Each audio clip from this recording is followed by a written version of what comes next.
दोस्तों, स्वागत है आप सभी लोगों का एक बार फिर से हैप्पी हिंद के यूट्यूब चैनल में।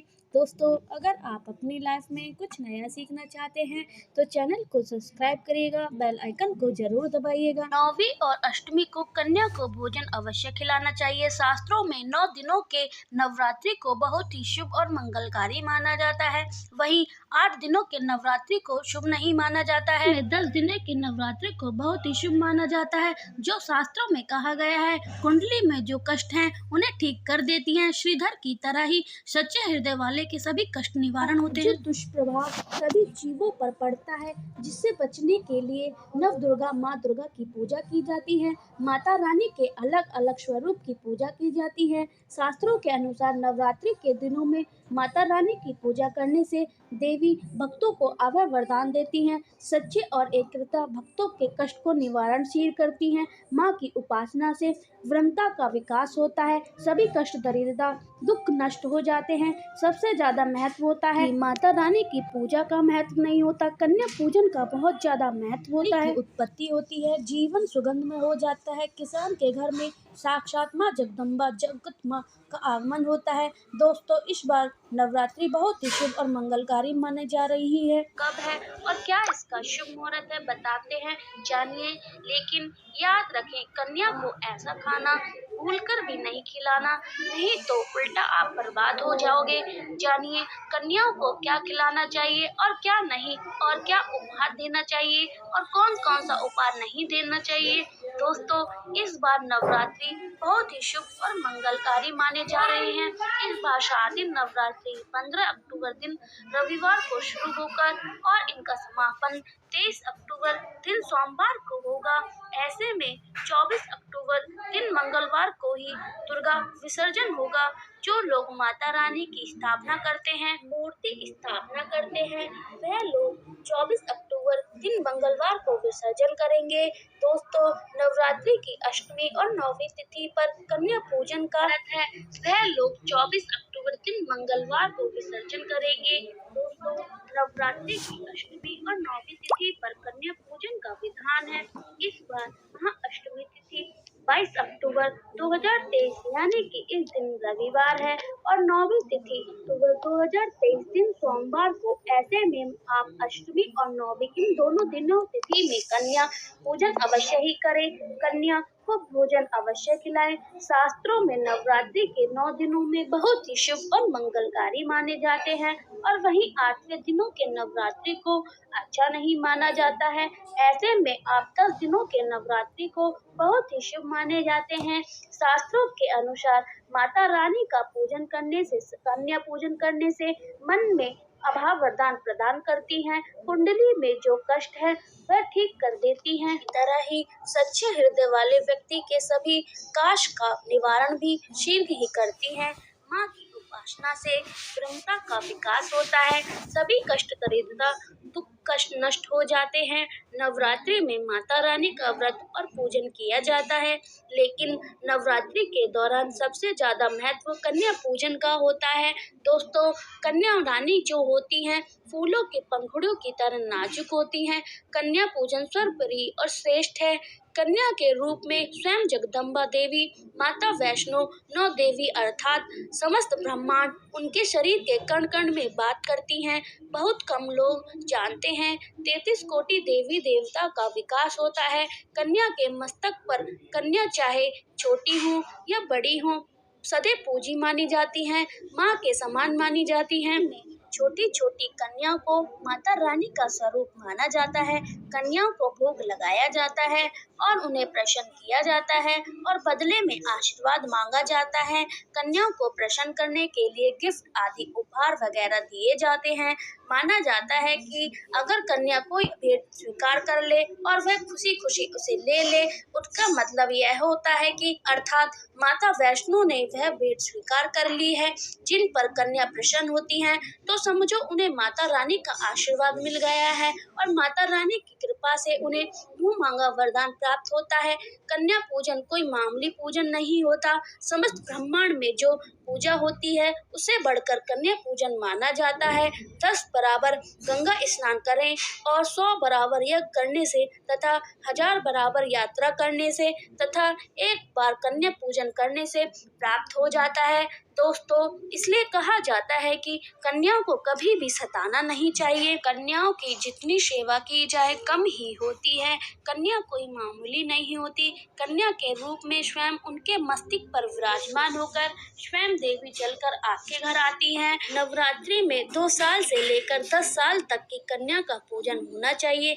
अष्टमी अथवा नौवीं को कन्या के पैर धोकर भोजन उपहार आदि देना श्रेष्ठ माना जाता है।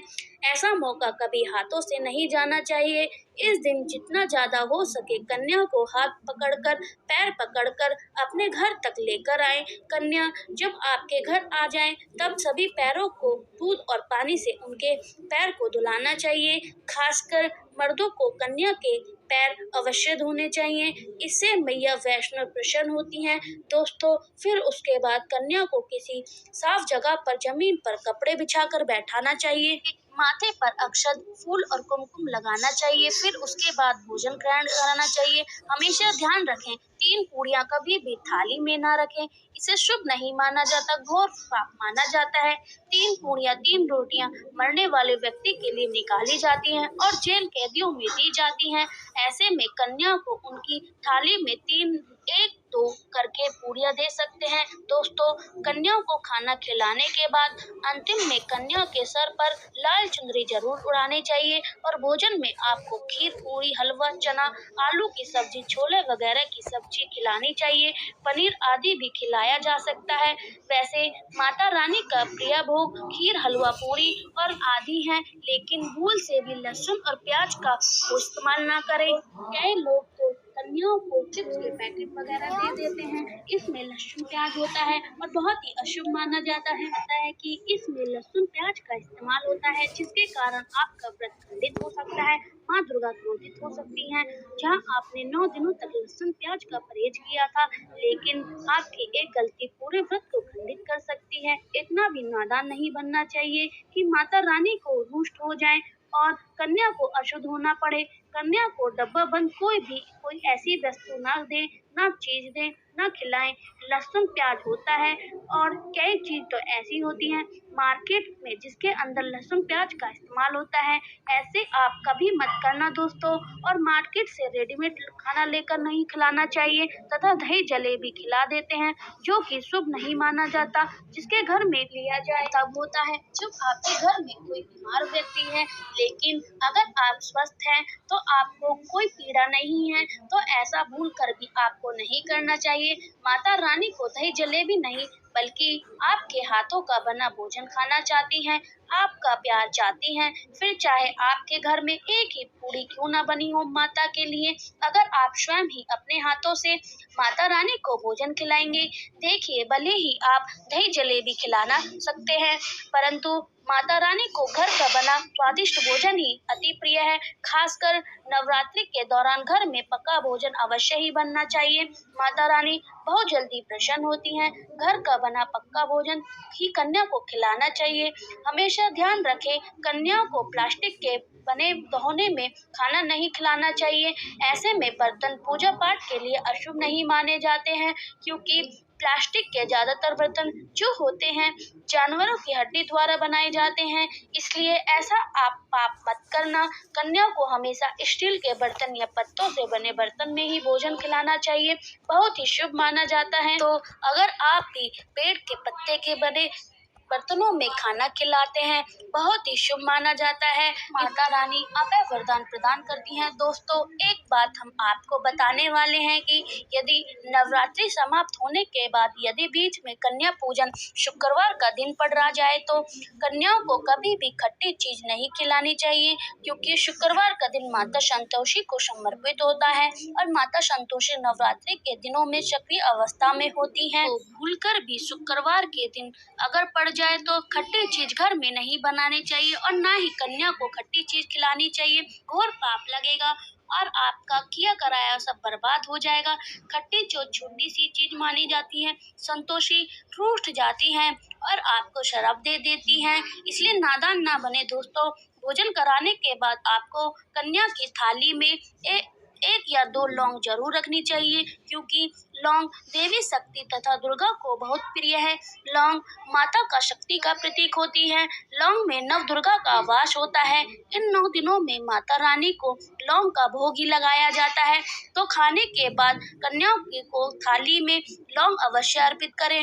माता रानी को अमृत नहीं बढ़कर लौंग प्रिय लगती है, तो कन्याओं को कुछ दक्षिणा जरूर दे। माता लक्ष्मी आपके जीवन में धन की कोई भी कमी नहीं होने देंगी। दोस्तों, आपको बता दें, कन्या को उपहार में क्या, कन्या को खुश करने के लिए उनकी थाली में दक्षिणा तथा धन की कोई भी कमी ना हो।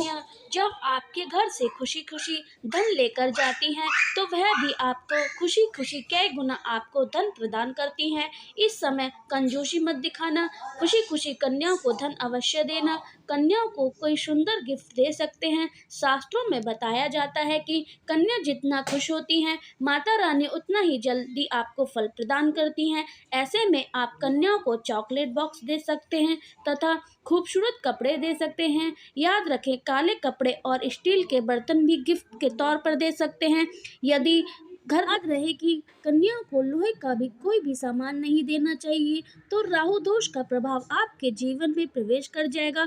राहु दोष आपको लग जाएगा, आप बर्बाद हो सकते हैं। दोस्तों, जब आप कन्या अपने घर से प्रस्थान करें, तो उनके चरण जरूर झूलें और अपने मन में प्रार्थना को पूरा करने से सच्चे दिल से मांगे।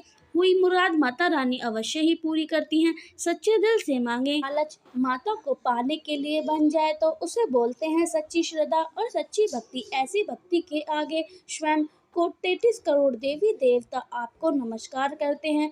दोस्तों, नवरात्रि के दिनों में अगर मिल जाए आपको यह संकेत, सो समझ जाए माँ दुर्गा आपके घर आ चुकी हैं और यह संकेत बताते हैं कि माँ का दुर्गा का आशीर्वाद प्राप्त होने वाला है। तो शुरू करते हैं दोस्तों। पहला संकेत, जब आपका कलश स्थापित करते हैं तो जोर से निकली हरियाली बहुत ही शुभ मानी जाती है। कहा जाता है, जौ से निकली हुई हरियाली हमारे भाग्य में होने वाले अच्छे और बुरे होने का संकेत देती है। यह सभी बातें हमारे आने वाले साल का भविष्य बताएंगे। आपने जो बोए हैं वे किसी कारणवश नहीं हो पाए हैं, तो यह संकेत बताते हैं मनोयश माना जाता है। कहा जाता है, नवरात्रि में अगर सूख जाते हैं, बढ़ते नहीं हैं, तो आप समझ लेना कि यह साल आपका खराब होने वाला है तथा घर में कोई बीमारी आने वाली है, या दिन चुगनी रात चुगनी कमी आपकी होने वाली है या घटने वाली है। दोस्तों, धन हानि भी हो सकती है, क्योंकि आपने कोई ना कोई गलत ऐसी कर दी है जिसके कारण माता रानी नाराज हो गई हैं। इसलिए माता से आप क्षमा अवश्य मांग लें। माँ अपने भक्तों को अवश्य माफ करती हैं। मन में ही होती हैं, जो अपने बेटे को, अपने लाल को हर गलती पर माफ कर देती हैं। लेकिन ऐसा बेटा किस काम का जो मन में ही माफ़ी ना मांगे। इसलिए माता रानी अपनी गलती की माफ़ी अवश्य मांग लें। मैया अपने भक्तों को कभी भी निराश नहीं करती हैं, बल्कि उन्हें धन धान और खुशियों से परिपूर्ण बना देती हैं। और दोस्तों, यदि जो हरे भरे होते हैं यह शुभ संकेत होते हैं, इससे आने वाला समय आपको बहुत ज़्यादा ही धन लाभ होगा। माना जाता है कि 1 रुपये का सिक्का या चांदी का सिक्का, कोई भी सिक्का बीचों के बीच डाल देते हैं, मिट्टी में दबा देते हैं, जो होते हैं, तो घर में सुख समृद्धि आती है, माता लक्ष्मी दौड़ी चली आती हैं। गाँव के अंदर हमेशा 1 रुपये का सिक्का अवश्य डालना चाहिए, जो आपको खाली नहीं रखना चाहिए। इसमें धन वगैरह अवश्य डालना चाहिए। इससे माता का आशीर्वाद सदैव आपके परिवार पर बना रहता है और आपके जीवन में कष्ट नहीं आता है। खाली जो मतलब धन की कमी और खुशहाली भी लेकर आती है। के दिनों में कन्या को भोजन अवश्य कराना चाहिए, क्योंकि माँ दुर्गा का स्वरूप माना जाता है। कन्या को भूलकर भी यह चीज़ें आपको नहीं देनी है, इससे माता रानी क्रोधित हो जाती हैं और आपको दुखों का सामना करना पड़ता है। दोस्तों, इस चीज़ का आपको विशेष करके ध्यान रखना होगा।